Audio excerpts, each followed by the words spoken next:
বাংলাদেশের থেকেও ছোট দল ইংল্যান্ড, তাদের থেকেও বাংলাদেশ দল ভালো।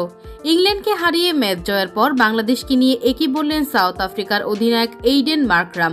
বিস্তারিত দেখুন পুরো ভিডিওতে। দর্শক শেষ 3 ওভারে দরকার ছিল 25 রান, হাতে ছিল 6 উইকেট, অথচ সেই ম্যাচ জিততে পারেনি ইংল্যান্ড। দারুণ বোলিংয়ে ইংলিশদের থেকে জয় ছিনিয়ে সেমিফাইনালে 1 পা দিয়ে রেখেছে প্রোটিয়ারা। সেন্ট লুসিয়া শুক্রবার 21 জুন সুপার 8 গ্রুপ 2 এর ম্যাচে ইংল্যান্ডকে 7 রানে হারিয়েছে দক্ষিণ আফ্রিকা।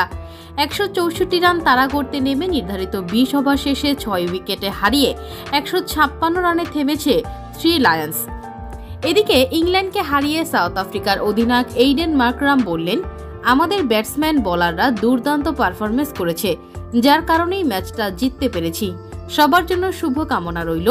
আর আমি মনে করি ইংল্যান্ডের থেকেও বাংলাদেশ ভালো দল, তাদের সাথে আমরা খেলে এসেছি, আমরা বুঝি তারা কতটুকু শক্তিশালী।